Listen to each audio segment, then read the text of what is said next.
Friends, इस video में हम इकोनॉमिक सर्वे 2025-26 का विस्तृत अध्ययन करेंगे डिटेल में, क्योंकि पार्ट 1 जो वीडियो था उसमें बजट पर विस्तृत अध्ययन था और इकोनॉमिक सर्वे का कम अध्ययन था। तो इसमें हम ये जो हाइलाइट्स नाम से जो रिपोर्ट है आर्थिक कार्य विभाग डिपार्टमेंट ऑफ इकोनॉमिक अफेयर्स, ये 45 पेज की रिपोर्ट है और एग्ज़ाम में किस प्रकार के क्वेश्चन पूछे जाएंगे और आज तक पूछे जा रहे हैं, पैटर्न क्या रहता है और आगे क्या संभावनाएं हैं, इस हिसाब से हम तैयारी करेंगे इकोनॉमिक सर्वे से। आपके लिए जो ज़रूरी है एग्ज़ाम में, आरपीएससी के एग्ज़ाम्स हों या यूपीएससी के फर्स्ट ग्रेड हो, चाहे आरएएस पीसीएस, सभी के लिए ये उपयोगी रहेगा। ये ओनली मेंबरशिप है, आप सब मेंबर बन जाएं। Join this channel to get success in first attempt. तो चलो शुरू करते हैं फ्रेंड्स। आप सबको पता है इकोनॉमिक सर्वे होता है जो आर्थिक समीक्षा भारत की अर्थव्यवस्था की, भारत की आर्थिक स्थिति 2025-26 यानी ये पूरा वर्ष में भारत ने जो बजट पेश किया उसके अनुसार भारत में जीडीपी ग्रोथ, प्रोडक्शन किस प्रकार रहा, राष्ट्रीय आय किस प्रकार रही, विभिन्न क्षेत्रों में क्या वृद्धि दर रही, उस सब का विश्लेषण किया जाता है। इसलिए ये इकोनॉमिक सर्वे 25-26 का माना जाता है और बजट होता है वो 26-27 का होता है, आगामी वर्ष का होता है। ठीक है, चलो शुरू करते हैं। वी अनंथा नागेश्वर मुख्य ये आर्थिक सलाहकार हैं, chief economic adviser ministry of finance यानी वित्त मंत्रालय के। तो इन्हीं की देखरेख में यह है आर्थिक सर्वे पेश किया जाता है। आप सबको पता है गवर्नमेंट ऑफ इंडिया का है ये, संघीय सरकार का। ये सारा आर्थिक समीक्षा 25-26 ये भारत सरकार का वित्त मंत्रालय का आर्थिक कार्य विभाग इसको जारी करता है। वर्ष 2025 की शुरुआत भारत से ही दुनिया के लिए एक तरह की अपेक्षाओं के साथ हुई होगी। हर वर्ष की शुरुआत अपेक्षाओं के साथ होती है फ्रेंड्स। हम भी अपेक्षा रहते हैं कि अब की बार जो भी एग्जाम्स होंगे उसमें हम सफल होंगे। और आगे देखिए, कोविड की स्थिति के बाद के दौर में भारत का समष्टि आर्थिक प्रदर्शन मजबूत बना रहा है। समष्टि यानी संपूर्ण, व्यष्टि व्यक्तिगत होता है। पहली तिमाही का मतलब आप समझते हो ये अप्रैल, मई और जून, ये पहली तिमाही होती है। तिमाही स्थिति मजबूत रही और इसके बाद की 2 तिमाहियों में लगातार और सुधार देखने को मिला। भारतीय रिजर्व बैंक ने ब्याज दरों में आक्रामक कटौती की, यह आप सबको पता है। 6.5 से वर्तमान में 5.25 पर रेपो रेट स्थिर है। रेपो रेट इतनी कम कर दी है। तो रेपो रेट को आप सब समझते हो, रेपो रेट क्या होती है? रेपो रेट वह दर होती है जिस दर पर रिजर्व बैंक बैंकों को धन देता है, यानी ब्याज दर। तो ये ब्याज दर कम होगी तो बैंकों के पास पैसा ज़्यादा होगा, यानी रिजर्व बैंक से कम ब्याज में पैसा ले पाएंगे बैंक 5.25 पर, तो वो लोगों को भी कम ब्याज दर पर पैसा दे पाएंगे और बाज़ार में ज़्यादा तरलता रहेगी, पैसा रहेगा लोगों के पास, खरीद बढ़ेगी, अर्थव्यवस्था को बूस्ट मिलेगा। महंगाई इससे थोड़ी बढ़ सकती है क्योंकि लोग हैं वो खरीद ज़्यादा करेंगे। तो इस वजह से सरकार ने जीडीपी के 4.9% के बजटीय अनुमान के मुकाबले 4.8% का राजकोषीय घाटा हासिल किया और वित्त वर्ष 26 के लिए 4.4% का लक्ष्य घोषित किया है। ठीक है, सरकार ने 2021 में किए कि इस वादे को पूरा किया जिसके तहत वित्त वर्ष 21 में 9.2% रहे केंद्रीय राजकोषीय घाटे को आधे से अधिक घटाने का संकल्प किया गया है। वर्ष 2025 में भारतीय रुपये का प्रदर्शन अपेक्षा पर कमज़ोर रहा। डॉलर के मुकाबले रुपया 91 रुपये के स्तर पर पहुंच गया, यानी $1 के 91 रुपये हो गए। डॉलर महंगा हो गया, रुपया कमज़ोर हो गया। भारत का वस्तुओं के व्यापार में घाटा है और सेवाओं तथा प्रेषणों, रेमिटेंस यानी विदेशों से प्राप्त डॉलर, भारत को जो विदेशी लोग भारत का बाहर काम करते हैं, निवल व्यापार अधिशेष इस घाटे की भरपाई के लिए पर्याप्त नहीं है। भुगतान असंतुलन को ठीक करने के लिए भारत विदेशी पूंजी प्रवाह पर निर्भर है। भुगतान संतुलन का मतलब होता है भारत निर्यात कम कर रहा है, आयात ज़्यादा कर रहा है। तो आयात ज़्यादा कर रहा है तो भारत को विदेशी पूंजी की ज़रूरत है, डॉलर की ज़रूरत है। तो जब ये प्रवाह कमज़ोर पड़ते हैं तो रुपये की स्थिरता प्रभावित होती है, यानी भारत को डॉलर की ज़रूरत होती है तो रुपये का अवमूल्यन करना पड़ता है। ठीक है, आर्थिक वृद्धि सुदृढ़ है, भविष्य की संभावनाएं अनुकूल बनी हुई है, मुद्रास्फीति नियंत्रण में है, वर्षा और कृषि की संभावनाएं सहायक हैं, बाह्य देनदारियां कम है, बैंक की स्थिति अच्छी है, तरलता की स्थिति सहज है, ऋण वृद्धि संतोषजनक है, कारपोरेट बैलेंस शीट मजबूत है। ये सब आप पढ़ लेना। रुपये के अवमूल्यन की हम बात करें तो रुपये का अवमूल्यन भारत के उत्कृष्ट आर्थिक आधारभूत कारकों को सही ढंग से प्रतिबिंबित नहीं करता है। दूसरे शब्दों में रुपया अपनी वास्तविक क्षमता से कम प्रदर्शन कर रहा है। निस्संदेह मौजूदा समय में अवमूलित रुपया नुकसानदेह नहीं है क्योंकि यह भारतीय वस्तुओं पर लगाए गए उच्च अमेरिकी शुल्कों के प्रभाव को कुछ हद तक संतुलित करता है। क्योंकि भारत से जो चीज़ निर्यात की जाती है अमेरिका को, उनके ज़्यादा पैसे मिलते हैं भारत को। ये तो आप सबको पता है। $1 के 91 रुपये अगर हो गए, डॉलर कमज़ोर हो गया तो हमें ज़्यादा पैसे मिलेंगे डॉलर के। ये इंपॉर्टेंट रहेगा, ठीक है। क्योंकि हम जब निर्यात करते हैं तो अमेरिका हमें रुपये में भुगतान करता है, और जब आयात करते हैं तो हमें डॉलर देना पड़ता है, उल्टा होता है। तो फिलहाल महंगे कच्चे तेल के आयात से महंगाई बढ़ने का कोई खतरा नहीं है, क्योंकि हम जो महंगा कच्चा तेल आयात करते हैं तो वहाँ हमें क्या है, डॉलर हमें देने पड़ते हैं। कहने का मतलब $1 91 रुपये के हो गए तो वहाँ हमें डॉलर में भुगतान करना होगा, तो हमें डॉलर खरीदने के लिए ज़्यादा रुपया खर्च करना पड़ा है। लेकिन दूसरी तरफ हम निर्यात कर रहे हैं तो वहाँ निर्यात करने से हमें रुपया भी ज़्यादा प्राप्त हो रहा है, तो इस प्रकार खतरा नहीं है। ऑस्ट्रेलिया स्थित लोवी इंस्टीट्यूट के पावर गैप इंडेक्स के अनुसार, ये पावर गैप इंडेक्स क्या है अभी, power gap index. Power gap index का मतलब होता है पावर मानी शक्ति, गैप मानी अंतर, यानी शक्ति अंतर। शक्ति का अंतर का मतलब होता है भी भारत के पास जितनी शक्ति है उतनी शक्ति से वह कार्य नहीं कर रहा है। ये अंतर होता है कि भारत की जो रियल कैपेसिटी होती है, क्षमता, माइनस उसकी जो पावर काम कर रही है, उसके अंतर को दर्शाता है, ठीक है। वह माइनस में है, नकारात्मक, यानी भारत अपनी क्षमता से कार्य नहीं, भारत की जीडीपी, भारत की सैन्य क्षमता, इन सब संसाधनों, जनसंख्या, इन सब के आधार पर भारत शक्तिशाली है। लेकिन होने के बावजूद भारत अपना आर्थिक प्रभाव नहीं छोड़ रहा है क्षेत्र में। विश्व के अंदर भारत का भू राजनीतिक प्रभाव कम है, भारत का इफेक्ट कम है हर क्षेत्र में, अर्थव्यवस्था में, राजनीति में। वो कम क्यों है, इसके बारे में यह पावर गैप इंडेक्स बनाता है। ये एशिया गैप जो इंडेक्स है, एशिया पावर इंडेक्स, उसका ही यह एक भाग है, Loewi institute Asia power index का। भारत अपनी पूर्ण रणनीतिक क्षमता से कम स्तर पर कार्य कर रहा है। भारत का पावर गैप स्कोर -40 है, जो रूस और उत्तरी अमेरिका को छोड़कर एशिया में सबसे कम है। स्पष्ट है कि भारत के सामने अभी भी बड़ी चुनौतियां और उसे काफ़ी प्रयास करने होंगे। यानी भारत के पास संसाधन बहुत सारे हैं, इसके बावजूद भारत प्रभाव नहीं रखता है इकोनॉमिक और अन्य दृष्टि से, भू राजनीतिक प्रभाव। इसको पावर गैप इंडेक्स बोलते हैं। आर्थिक नीति आर्थिक शासन व्यवस्था से कैसे भिन्न है? आर्थिक नीति राजकोषीय, मौद्रिक और व्यापारिक उपकरणों सहित पारंपरिक उपकरणों का उपयोग करके आर्थिक उद्देश्यों को प्राप्त करने के लिए करती है, जैसे कि घाटे को कम करना, मुद्रास्फीति को नियंत्रित करना, repo rate, reverse repo rate जो मौद्रिक नीति होती है उसके तहत आरबीआई, और आर्थिक विकास को बढ़ावा देना है। आर्थिक शासन व्यवस्था एक कदम आगे चलकर आर्थिक उपकरणों का उपयोग करके, इन सब आर्थिक नीति का उपयोग करके विदेश नीति या राष्ट्रीय सुरक्षा उद्देश्यों को प्राप्त करने के लिए करती है, जैसे कि किसी देश को किसी तीसरे पक्ष के साथ शत्रुता को रोकने के लिए बाध्य करना या अपने बाजारों को उदार बनाना, जैसे अमेरिकी ट्रेड डील है। अब आपसे प्राचीन उदाहरण, ये चर्चा आपको इंटरव्यू वगैरह में पूछा जा सकता है कि मेगारियन डिक्री क्या है। मेगारियन डिक्री एक आर्थिक प्रतिबंध था जो एथेंस द्वारा लगभग 432 ईसा पूर्व में मेगारा शहर राज्य पर लगाया गया था, जो पेलोपोनेशियन युद्ध के फैलने से ठीक पहले था। इसके कारण ही पेलोपोनेशियन युद्ध फैला था।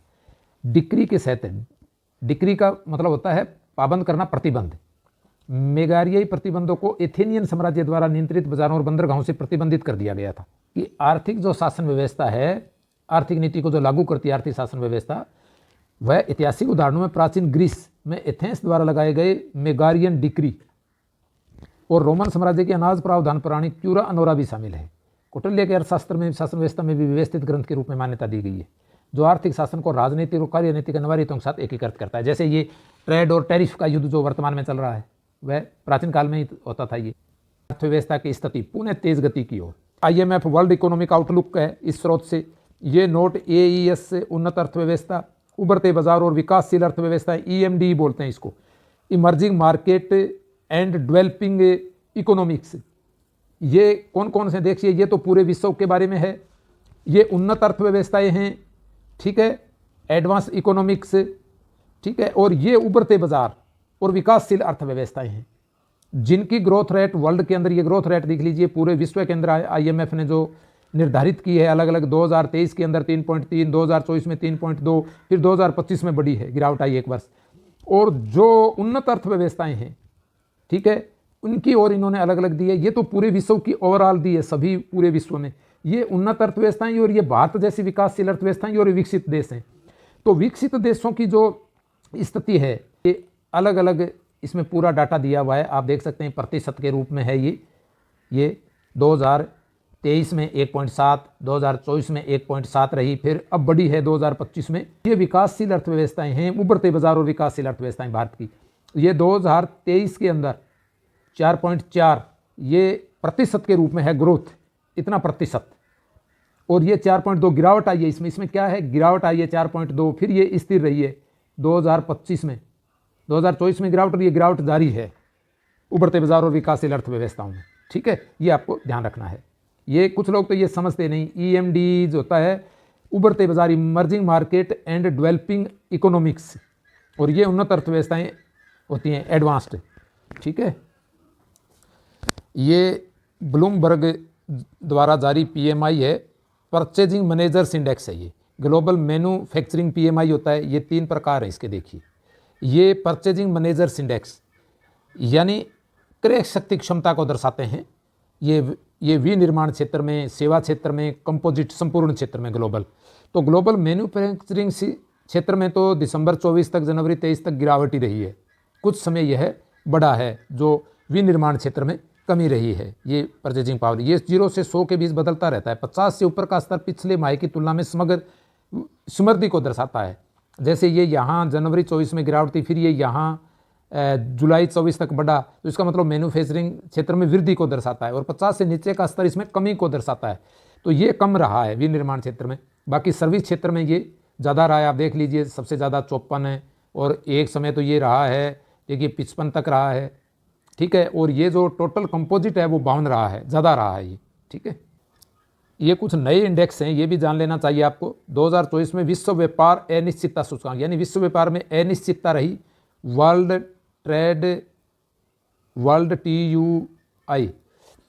ठीक है, तो ये आप जान सकते हो कि इसमें देखिए ये वृद्धि हुई है विश्व व्यापार अनिश्चितता सूचकांक में 8.5 से 23 से 24 में 13 की वृद्धि। ये आर्थिक नीतिगत अनिश्चितता द्वारा जारी की जाती है, आर्थिक नीतिगत अनिश्चितता द्वारा। और ये आप देखिए, ये यहाँ एवरेज दिया है, ये एवरेज दिया विश्व व्यापार अनिश्चितता। ये उच्च भू राजनीतिक जोखिम सूचकांक होता है।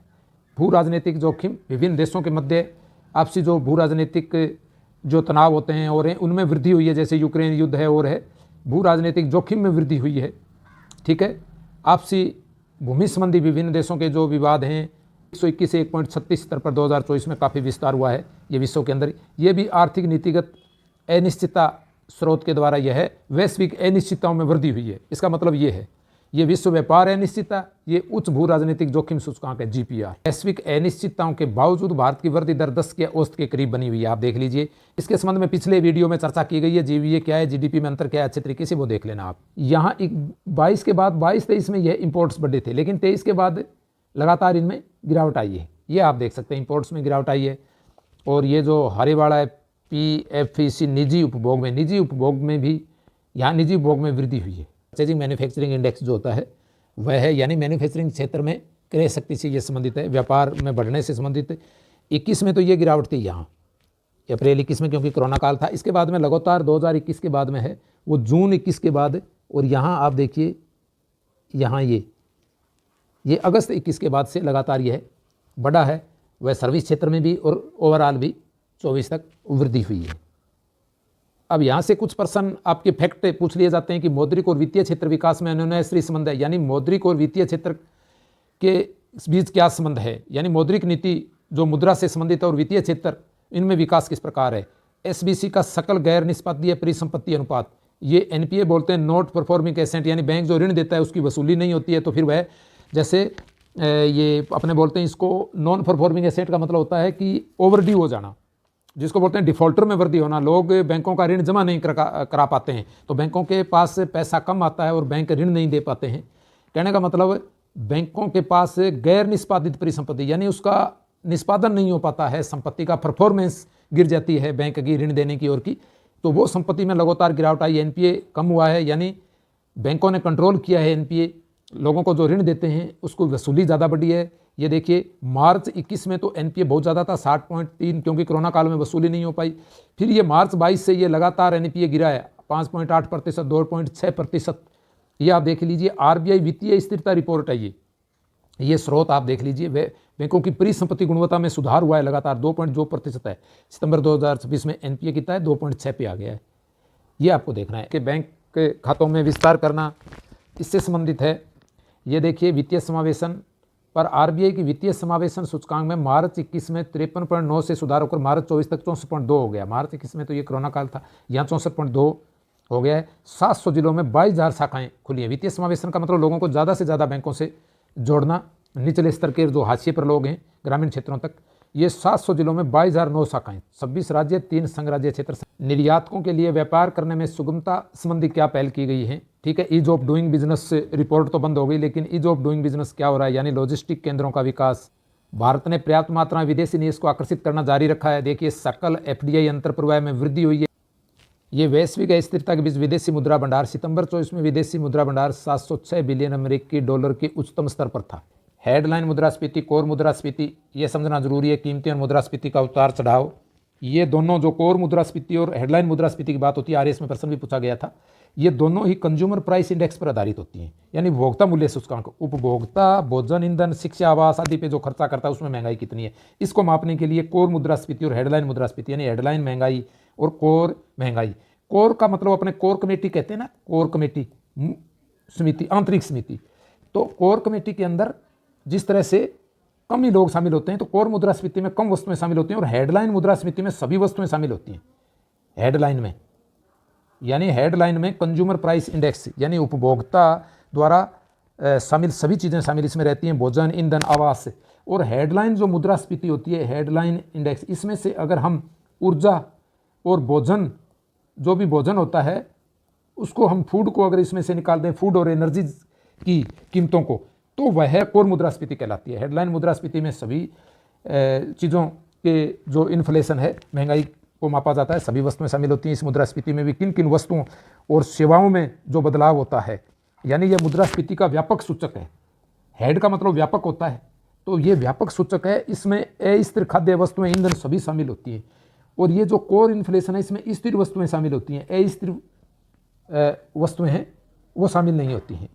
ठीक है, यानी कोर हेडलाइन मुद्रास्फीति से हम ऊर्जा और भोजन जैसी वस्तुओं को शामिल नहीं करते हैं, तो वह कोर इन्फ्लेशन कहलाता है। ये होलसेल प्राइस इंडेक्स है। अब ये हेडलाइन वस्तुस्फीति, कुछ खाद्य वस्तुओं के कारण होने वाली हेडलाइन मुद्रास्फीति और खाद्य मुद्रास्फीति। खाद्य मुद्रास्फीति को नियंत्रित करने के प्रशासनिक उपाय अगर आपसे पूछ लिए जाएं, तो इसमें अनाज की मुद्रास्फीति को नियंत्रित करने के लिए गेहूं की स्टॉक सीमाएं निर्धारित करना, खुले बाजार बिक्री योजना, पीडीएस के तहत गेहूं, चावल, भारत ब्रांड के तहत बिक्री, चना दाल, मूंग दाल, मसूर दाल। ये वंदे मातरम ट्रेनों की सच्ची संख्या में वृद्धि हुई है। 2018-22 में 2, फिर 10-23 में, फिर 24 में 51, अब 68। ये ऊर्जा क्षेत्र में, विद्युत क्षेत्र में क्षमता संवर्धन हुआ है। ये देखिए आप, इन सब पर जो निर्भरता है वह घटी है 61 से 52.9% आई है। यानी कोयला से जो विद्युत निर्माण है वह कम हुआ है। बाकी सोलर ऊर्जा है, जैसे विद्युत ऊर्जा है, इन सब के द्वारा जो इलेक्ट्रिसिटी निर्माण है सोलर से, इसमें बढ़ोतरी 38.6 से 47%। ये ग्रामीण अवसंरचना में जल जीवन मिशन के अंतर्गत सुरक्षित पाइप पेयजल तक पहुंच लोगों की अगस्त 19 में 3.2 करोड़ थे, अब 15.3 करोड़ लोगों को नवंबर 24 तक कवर कर लिया गया है। ये ODF प्लस दर्जा प्राप्त करने वाले गाँवों की संख्या में वृद्धि हुई है। ये विभिन्न पहल और योजनाओं के अंतर्गत प्रगति भारतीय आवास योजना शहरी 25 नवंबर 2024 तक 1.18 करोड़ घरों को मंजूरी दी गई। नल जल कवरेज 70% तक बढ़ा है। Sewerage coverage 62%। Smart city mission 13 जनवरी 25 तक 93% परियोजनाएं पूरी हो जाएंगी। ये स्मार्ट सिटी की बात हो रही है। तो भारत के बुनियादी ढांचे को संवर्धित करती सीमेंट और इस्पात उत्पादन, ये जो 8 कोर पार्ट हैं भारत के अंदर, जो अर्थव्यवस्था के कोर सेक्टर हैं, इनमें आते हैं सीमेंट और इस्पात। तो वृद्धि, बढ़ता हुआ सीमेंट उत्पादन वृद्धि को दर्शाता है। ये देखिए, उपभोक्ता वस्तु उद्योगों का प्रदर्शन देखें। कपड़ा निर्यात में निरंतर वृद्धि हुई है, आप देख सकते हैं, एक्सपोर्ट में। और यहाँ इलेक्ट्रॉनिक्स उद्योग की बढ़ती गति, ये भी एक्सपोर्ट है, ये इंपोर्ट है और ये प्रोडक्शन है। भारत में तेजी से बढ़ती बौद्धिक संपदा, इंटेलेक्चुअल प्रॉपर्टी, और भारत ने विकसित देशों के समक्ष नई चुनौतियां पेश की। देखिए, जीवीए में सेवा क्षेत्र की हिस्सेदारी बढ़ने का रुझान, ये आप लगातार देख सकते हैं। और ये वैश्विक सेवा निर्यात में भारत की बढ़ती हिस्सेदारी, जीवीए क्या है, जीडीपी क्या है, ये पिछले वीडियो में अच्छे तरीके से मैंने समझाया है, आप देख सकते हैं। ये वैश्विक सेवा निर्यात में भारत की सर्विस सेक्टर के अंदर सेवाएं आउटसोर्स की गई हैं, ये % के हिसाब से है। देखिए आप, चुनौतियों की बात करें, सेवाओं के लिए चुनौतियां, अवसर और भविष्य की राह क्या है। नई चुनौतियां क्या हैं? पारंपरिक प्रशिक्षुता मॉडल को अपर्याप्त प्रत्यक्ष पर्यवेक्षण, और ये भी एक सुखद भविष्य है कि कृषि और खाद्य प्रबंधन क्षेत्र में गैर संस्थागत ऋण की हिस्सेदारी में गिरावट आई है। आप देखिए ये 2022 में ये शेयर इन परसेंट 95% से गिर करके ये 25% पे आ गया और ये 5% से बढ़ करके 75% पे। इंस्टीट्यूशनल क्रेडिट यानी बैंक है और संस्थाओं के द्वारा, और share of non institutional credit जो गैर संस्थागत ऋण हैं, जो नॉन बैंकिंग क्षेत्र में साहूकारों बिचौलियों के द्वारा जो ऋण दिए जाते हैं, देखेंगे ये लाख करोड़ में वृद्धि है, 3.47 लाख करोड़ से 14.4 लाख करोड़ फाइनेंशियल ईयर 24 की बात। ये 2015 से 23 के बीच लघु सिंचाई के अंतर्गत क्षेत्र में वृद्धि हुई है। बात करें जलवायु और पर्यावरण अनुकूलन की अनिवार्यता है तो भारत के लिए चुनौतियां और प्राथमिकताएं क्या हैं, पूछा जा सकता है कि वर्ष 2047 तक एक विकसित देश का दर्जा प्राप्त करने और वर्ष 2070 तक नीवल शून्य यानी कार्बन शून्य, ये चुनौतियां हैं। ये प्राथमिकताएं क्या रहेंगी, जलवायु परिवर्तन की उच्च संवेदनशीलता को देखते हुए अनुकूलन को सबसे आगे लाना, ठीक है। एक तो मिटिगेशन होता है, एक अनुकूलन। ये नीतियों के अंतर्राष्ट्रीय प्रभाव में समन पूर्वाग्रह, समन का अर्थ होता है मिटिगेशन जलवायु परिवर्तन में, और अडेप्टेशन, दो अवधारणा ये समझना बहुत जरूरी है। देखना, एडेप्टेशन का मतलब होता है अनुकूलन यानी ढलना, कोई भी परिवर्तन, कोई भी समस्या आ रही है उस समस्या के प्रति ढलना और नुकसान को कम करना। जैसे बदलते मौसम या जलवायु परिवर्तन के प्रभावों के अनुसार ढलना, उसका जो प्रभाव हो रहा है उसके अनुसार अपने को ढलना, जैसे या नुकसान कम करना। जैसे प्रतिरोधी फसलें उगाना, जैसे बीटी कपास, तो अपने नुकसान हो रहा है तो ऐसी फसलें उगाना शुरू कर दो, नुकसान कम हो, ठीक है। हम जो समस्या है उसको नहीं मिटा सकते तो कम से कम उसके प्रभाव को कम कर दें, नुकसान कम करें, इसको होता है अनुकूलित हो जाना, उसके अनुसार ढलना, नई नई चीज़ों को अपनाना। मिटिगेशन का अर्थ होता है मिटाना, पूर्णतः समाप्त करना, कम करना, मतलब समाप्त करना ही होता है उस चीज़ को, रोकना, समस्या के मूल कारणों को रोकना। जो जलवायु परिवर्तन की समस्या है उसके मूल कारण को रोकना मिटिगेशन कहलाता है, ठीक है। समन, जैसे ग्रीन हाउस गैसेज है, ग्रीन हाउस गैसेज का जो लेवल है उस उत्सर्जन जो है उसको कम करना, कम करके हमें समस्या के मूल कारण को रोकते हैं। कैसे कम करेंगे उस समस्या को, कम करेंगे हमें जैसे रिन्यूएबल एनर्जी, नवीकरणीय ऊर्जा को अपनाना, सोलर एनर्जी है, सौर ऊर्जा को अपनाना। सौर ऊर्जा को अपना लेंगे तो जो ये ग्रीन हाउस गैसेज है जिसको अपने बोलते हैं कार्बन उत्सर्जन, वह ऑटोमेटिक समाप्त हो जाएगा। इसको मिटिगेशन बोलते हैं, मिटिगेट करना और एडेप्टेशन करना, दो चीज़ें। ये जलवायु संकट से निपटने के दो उपाय हैं, सप्लीमेंट्री उपाय एक दूसरे के। जलवायु परिवर्तन से निपटने दो उपाय पूछे तो मिटिगेशन समन और एडेप्टेशन अनुकूलन, ये आप इसका उदाहरण दे सकते हो। ग्रीन हाउस गैसेज तो आप सब जानते हो, मीथेन है, CO2 है, ये है। जीवाश्म ईंधन के बजाय कोयला तेल के बजाय सौर ऊर्जा पवन का उपयोग, अनुकूलन में पेड़ लगाना, ठीक है, और अधिक पेड़ लगाना, ऊर्जा दक्षता में सुधार करना, सार्वजनिक परिवहन को बढ़ावा देना, ठीक है, सूखा प्रतिरोधी फसलें उगाना, समुद्र स्तर से बढ़ने के लिए सुरक्षा दीवारें बनाना, लू और चरम जैसी घटनाओं बचने के लिए आपातकालीन कार्य करना, ठीक है। तो ये आपसे अगर इसमें विशेषताएं, इसका अंतर पूछने तो लक्ष्य कारणों को दूर करना होता है मिटिगेशन में तो, और एडेप्टेशन में प्रभावों को कम करना होता है, और मिटिगेशन में उत्सर्जन कम करना होता है, और इसमें उत्सर्जन के प्रति एडेप्टेशन में लचीलापन बढ़ाना होता है। समन है वो दीर्घकालिक समस्या समाधान है, और एडेप्टेशन है वो तात्कालिक और भविष्य की तैयारी का समाधान है, ठीक है। अनुकूलन समस्या के साथ जीने में मदद करता है, समन समस्या को रोकता है, मिटिगेशन, ये वेरी इंपॉर्टेंट है। यहाँ MBD का अर्थ अपने समझते हैं। MBD का अर्थ है ये बहुपक्षीय डेवलपमेंट बैंक्स जो होते हैं, मल्टी ये डेवलपमेंट बैंक्स इसको बोलते हैं MDB, ठीक है। MDB दोबारा क्लाइमेट फाइनेंस इसको बोलते हैं, जो मल्टी डेवलपमेंट बैंक जिसको बोलते हैं IDB, विश्व बैंक, मुद्रा बैंक, ये सब क्लाइमेट फाइनेंस इसको बोलते हैं। जलवायु परिवर्तन से निपटने के लिए, ग्रीन हाउस गैस को कम करने के लिए, अनुकूलन के लिए परियोजनाओं को प्रदान किए जाना वित्तीय सहयोग है, ये फाइनेंस है, ठीक है। ये बैंक ऋण और अनुदान की सहायता से विकासशील देशों के हरित विकास में मदद करते हैं। ये ग्रीन एनर्जी फंड है, ये ग्रीन डेवलपमेंट का। ये MDB जलवायु वित्त से जुड़ी मुख्य बातें हैं, ठीक है। ये विश्व बैंक, एशियाई विकास बैंक भी इसमें शामिल है, एशियाई डेवलपमेंट बैंक, ठीक है, और यूरोपीय निवेश बैंक EIB भी इसमें शामिल है, मुख्य स्रोत हैं, ठीक है। इनका ही कार्य ये मिटिगेशन और एडेप्टेशन के लिए फाइनेंस करना है। तो इस फाइनेंस में आप देखिए, ये फाइनेंस का लेवल आप देख सकते हैं कि अलग अलग क्या है, ये मतलब ये अलग अलग है। ये मिटिगेशन तो ये है नीले वाला, ये काला वाला एडेप्टेशन है। तो मिटिगेशन के लिए आप देख सकते हो ये फाइनेंस 30.4 है, इसके लिए 16.4 है, और इसमें 19.6 है बाइलेटरल क्लाइमेट द्विपक्षीय जो जलवायु वित्त जो फाइनेंस होता है, जलवायु कार्यवाही के लिए नीतियों का अंतर्राष्ट्रीय पूर्व अत्यधिक अपर्याप्त है। देखिए समन के पक्ष में पूर्वाग्रही है, ठीक है। पूर्वाग्रही का मतलब है भी पुरानी बातों को लेकर के ये कि आपने इतना कार्बन उत्सर्जन किया ज़्यादा, विकासशील देशों ने ये किया। पूर्वाग्रह का मतलब ये होता है भी सबसे ज़्यादा नुकसान विकासशील देशों ने पहुंचाया तो विकसित देश उसकी पूर्ति क्यों करें, ये प्रकार से पुरानी बातों को लेकर के है ये हो रहा है। अनुकूलन की तात्कालिकता पर जोर देते हुए भारत जलवायु परिवर्तन के 7वें सर्वाधिक संवेदनशील देश के रूप में उभरा है। अनुकूलन की तात्कालिक उपाय क्या हो सकते हैं, ठीक है, उस पर जोर देते हुए भारत जलवायु परिवर्तन के 7वें सर्वाधिक संवेदनशील देश के रूप में उभरा है। भारत का अनुकूलन संबंधी व्यय वित्त वर्ष 2016 और वित्त वर्ष 2025 के बीच सकल घरेलू उत्पाद के 3.7% बढ़कर 5.6% हो गया है। ये भी आप देख सकते हैं, ठीक है। ये महत्वपूर्ण है, इस पर क्वेश्चन आता है आरएएस में 10 मार्क्स का आया था आरएएस मेंस एग्जाम में 2024 के अंदर, ठीक है, 2024 में मुख्य परीक्षा में आरएएस मेंस में। तो अब 150 नंबर के पूछे जाएंगे, 150 वर्ड्स के या 50 वर्ड्स के या 150 वर्ड्स के, ठीक है। आपको पता है 15 वर्ड्स वाले कम कर दिए।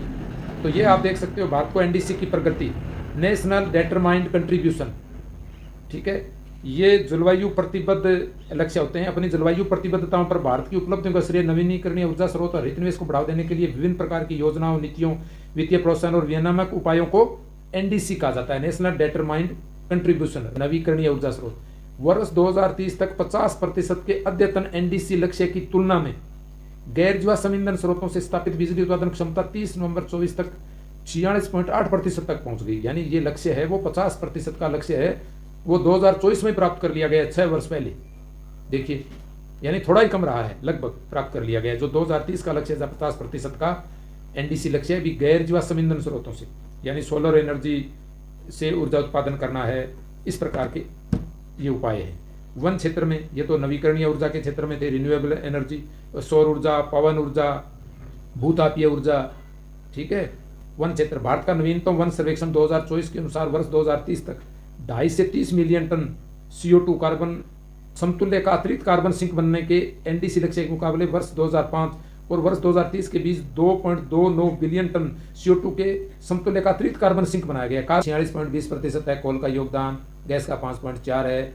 तो ये सोलर में 20%, सोलर सबसे ज़्यादा, नवीकरणीय ऊर्जा में सोलर 20.6%, लगभग 21% योगदान है, और लगभग 11% का विंड का है, हाइड्रो का है या जल ऊर्जा का, वो लगभग बराबर है, इससे थोड़ा ही कम है पवन ऊर्जा से।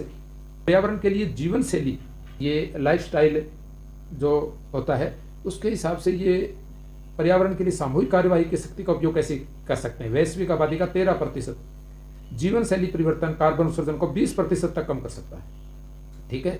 जीवन शैली का मतलब हम बहुत भौतिकवादी हो गए हैं, जैसे ज़्यादा ऊर्जा का कंजम्पशन कर रहे हैं, पेट्रोल डीजल कार पर निर्भरता ज़्यादा है, हम ज़्यादा भौतिकवादी होकर के हम बहुत ज़्यादा कार्बन उत्सर्जन कर रहे हैं, बहुत ज़्यादा एनर्जी का उपभोग कर रहे हैं।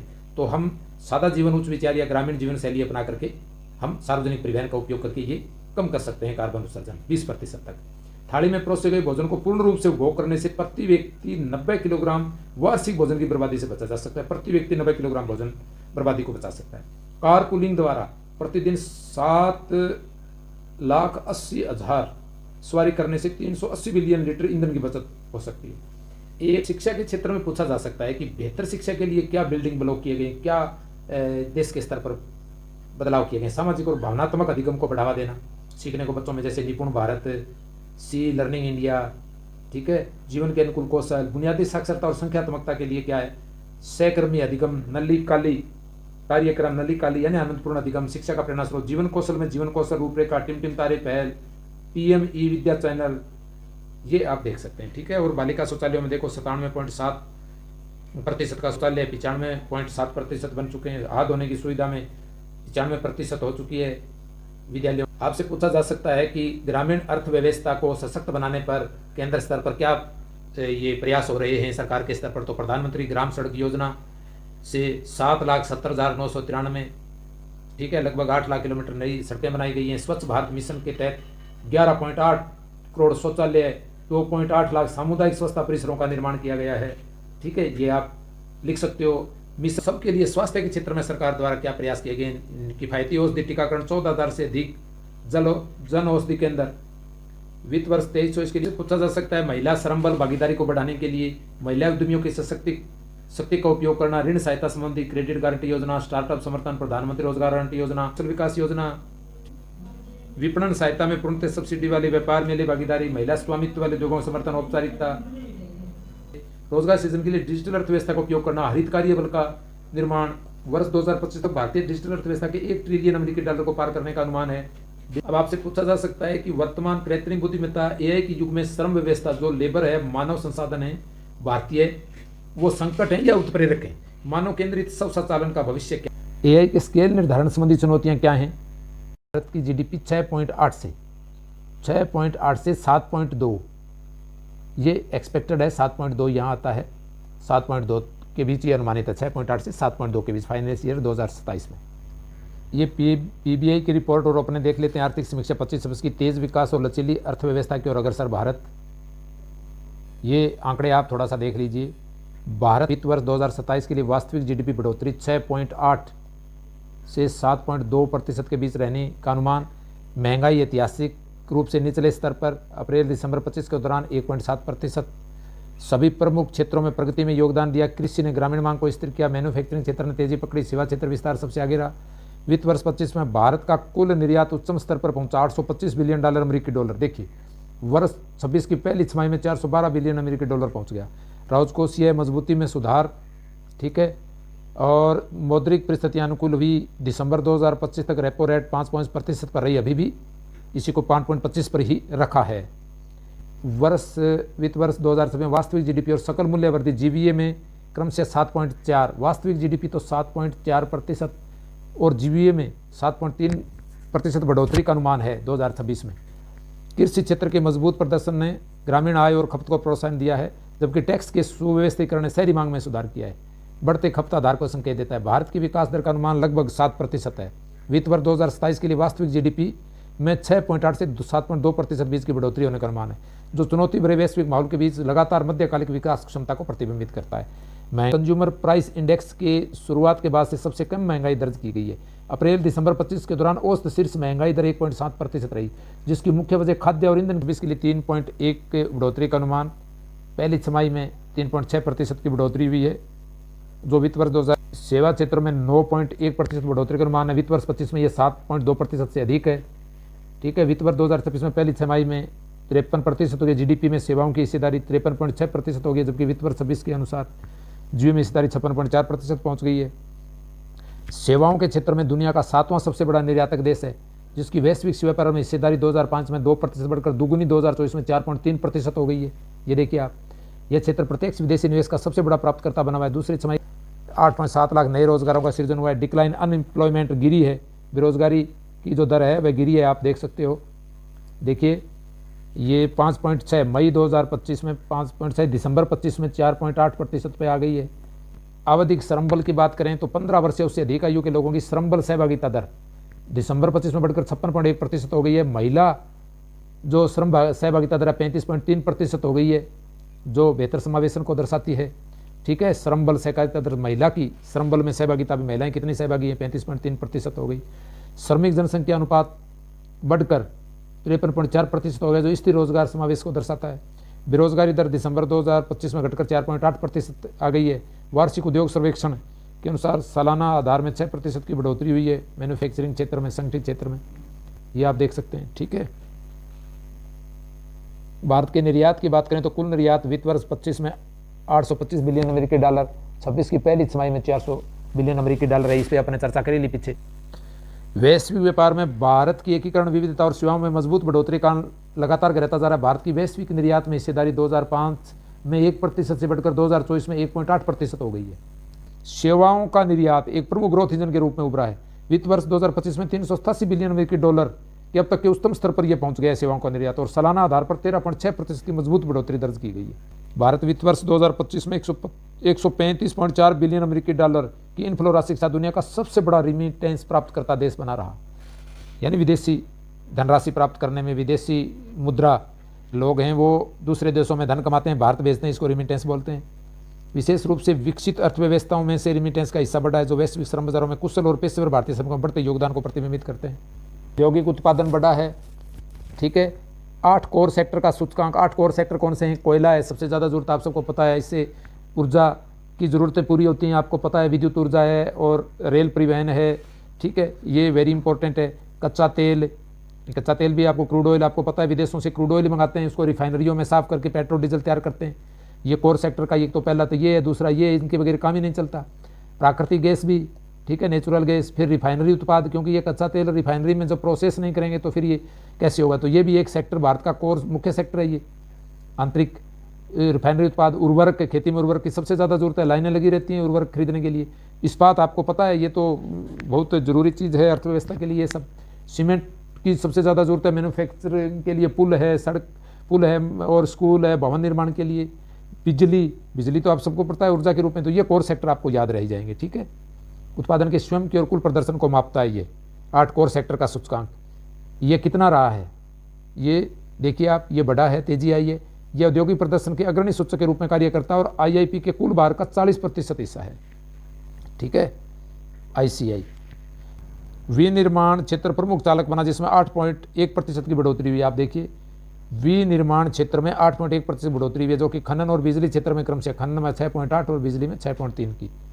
ये देखिए आप कंप्यूटर, ये भी ध्यान देने वाली है। मजबूत राजकोषीय विश्वसनीयता, रेटिंग अपग्रेड हुई है। सरकार के विवेकपूर्ण राजकोषीय प्रबंधन ने भारत के व्यापक आर्थिक और राजकोषीय ढांचे में विश्वसनीयता विश्वास को बढ़ाया है, जिसके परिणाम स्वरूप Morningstar, DBRS, S&P Global Ratings और Rating and Investment Information R&I Inc की ओर से 2025 में 3 सोवरेन क्रेडिट रेटिंग अपग्रेड हुए हैं। ये भी देखने वाले। ये थोड़ा सा समझ लेते हैं। बदलते व्यापक आर्थिक और वित्तीय परिदृश्य को देखते हुए भारतीय रिजर्व बैंक की मौद्रिक नीति समिति ने अप्रैल से दिसंबर 25 के बीच रेपो रेट में कुल 100 बेसिक पॉइंट की कमी की है, यानी 6.5 से ये नीचा ला करके इसको 5.25 कर दिए। यानी बैंकों को सस्ती दर पर आरबीआई ऋण दे रहा है बैंकों को, ताकि वो आगे लोगों को ऋण दे सकें, जो वर्तमान में 5.25 पर है, अभी भी 5.25 पर है। इन कटौतियों का उद्देश्य क्रेडिट फ्लो, निवेश और समग्र आर्थिक गतिविधियों को बढ़ावा देना है। नीतिगत ब्याज दर में कटौती के पूर्व के रूप में सितंबर दिसंबर 25 के अनुसार नगद आरक्षित अनुपात CRR, जिसको cash reserve ratio, 100 basis point से घटाकर 3% कर दिया है। 2025 तक अनुसूचित वाणिज्यिक बैंकों की पूंजी से जोखिम भारित परिसंपत्ति अनुपात, पूंजी से जोखिम भारित परिसंपत्ति अनुपात CRAR 17.2% पर मजबूत बना रहा।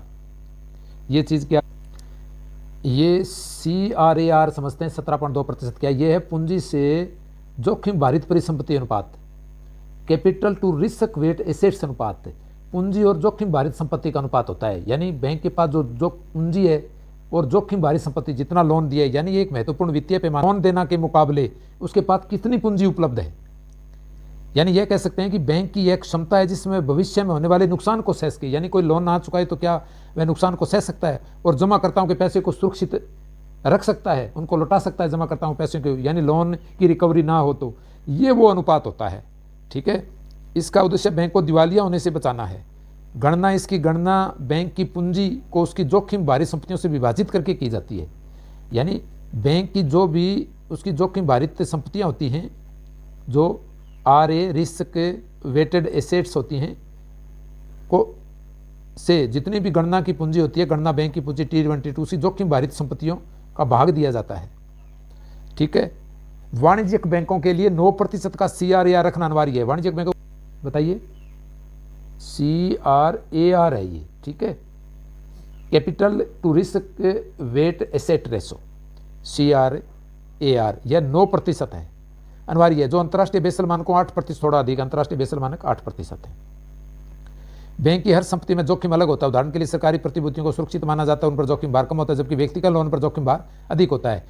उच्च CRA का अर्थ है बैंक अधिक सुरक्षित है। अगर उच्च CAR है, जैसे 17.2% है भारत का, ये CRAR 17.2% रहा है 2025 में, इसका मतलब है बैंक अधिक सुरक्षित और वित्तीय झटकों झेलने के लिए बेहतर स्थिति में है, ठीक है।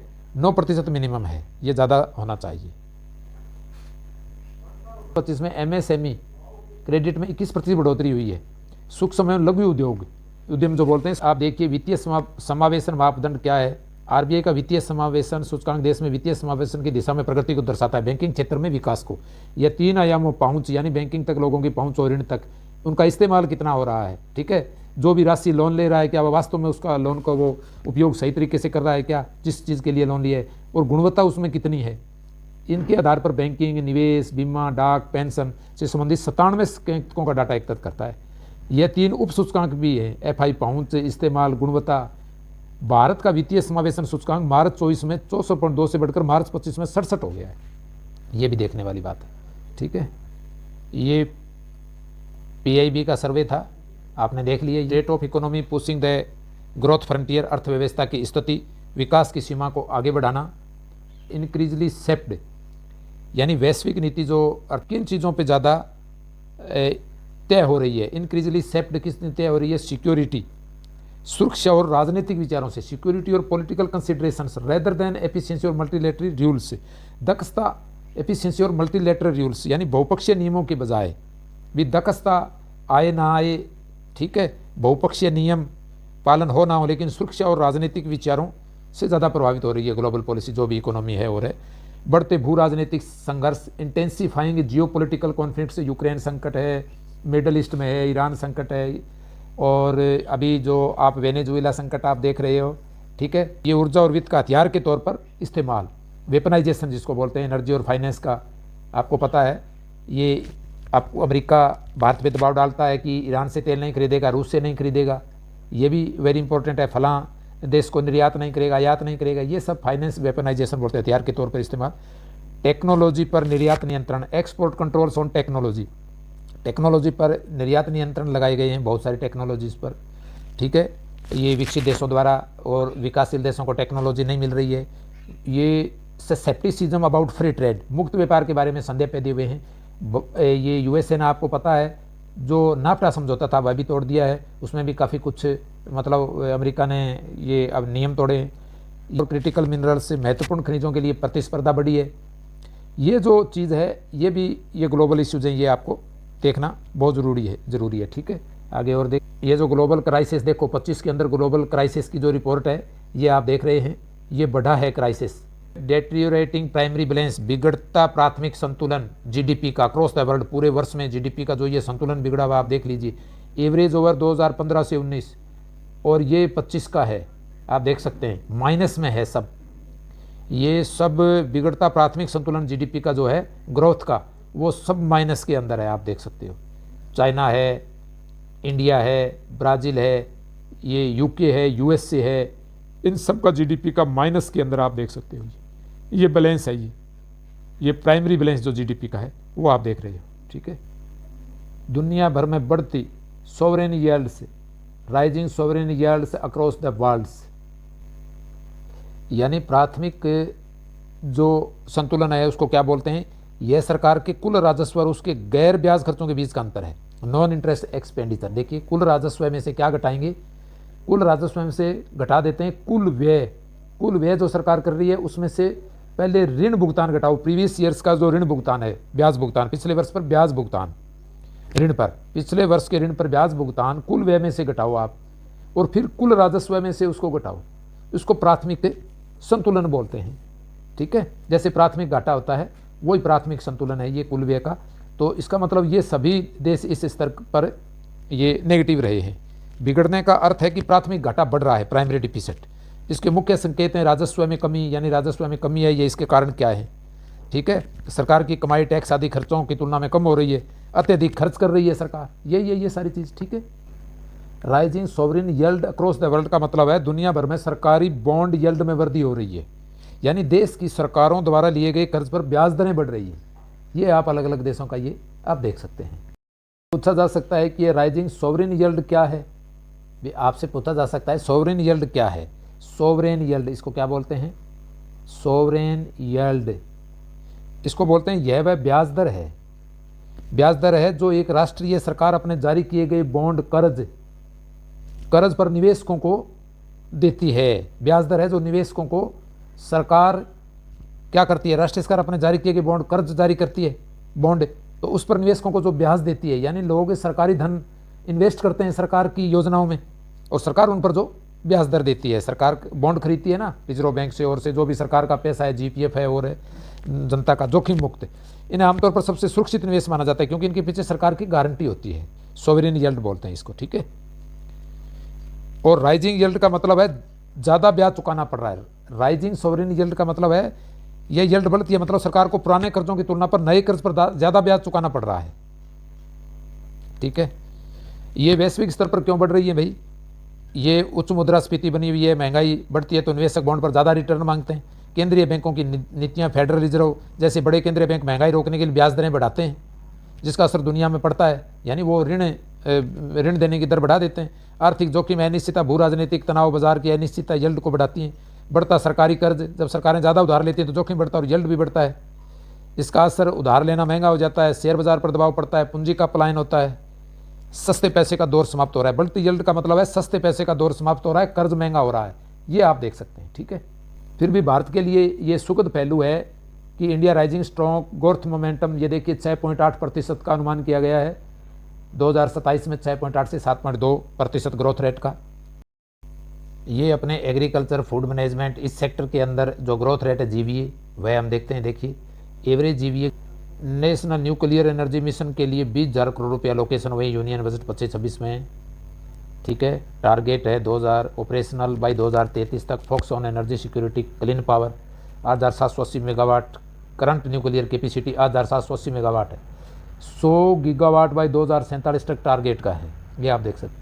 शांति एक्ट क्या है, दिसंबर 25, enable private and state participation को बढ़ावा देना। ये रिसेंट एनवायरमेंटल गवर्नेंस रिफॉर्म क्या हुए हैं जलवायु संबंधी, तो ये प्रीवेस 30 है, प्रीवेस 30 सिंगल विंडो क्लियरेंस है। ये जो एनवायरमेंट संबंधी योजनाओं को डिजिटल अप्रूवल देना, post clearance. Decriminalisation through the जन विश्वास एक्ट है, इसके द्वारा क्या है, public liabilities insurance act, environment protection act 1986, air act 1981, Indian forest act 1927 और द वाटर एक्ट 1974 के तहत जो भी आपराधिक कार्य हैं उनको जन विश्वास के द्वारा उनको समापित करना। Rationalisation green belt requirement for industries. Health care मजबूती के संबंध में जान लेते हैं। स्ट्रेथनिंग हेल्थ केयर को 37%, पिछले दशक में IMR 37%, IMR में गिरावट हुई है। Drop in IMR over the past decade 37% की कमी आई है सैंपल रजिस्ट्रेशन सिस्टम 2023 के अनुसार। ये आप सब, ये मोर्टेलिटी रेट है, इन्फेंट्स मोर्टेलिटी रेट, शिशु मृत्यु दर में गिरावट 37% की गिरावट आई है। IMR इन्फेंट्स मोर्टेलिटी रेट जिसको बोलते हैं। ये लाइफ एक्सपेक्टेंसी, जीवन प्रत्याशा, ईयर्स इन 2003 कंपेयर्ड बाई 49.1976, यानी 1976 में 49.7 से बढ़कर 70.3 हो गई है जीवन प्रत्याशा।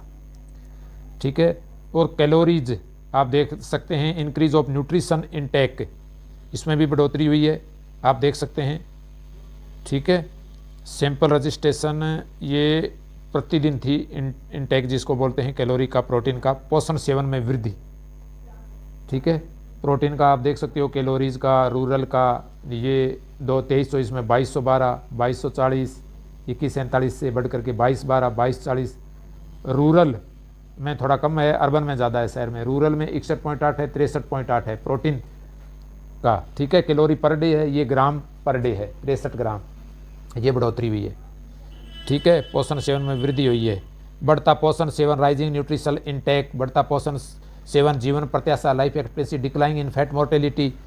ठीक है, शिशु मृत्यु दर घटती हुई, रेट टुगेदर पॉइंट देयर, ये सभी मिलकर sustainable improvement in population health and overall wellbeing, ये समग्र कल्याण। ओवरऑल वेलबींग का मतलब होता है समग्र कल्याण। यह स्वास्थ्य, जनसंख्या स्वास्थ्य और समग्र कल्याण में लगातार सुधार की ओर इशारा करते हैं। स्वस्थ जीवन शैली की ओर सरकारी पहल।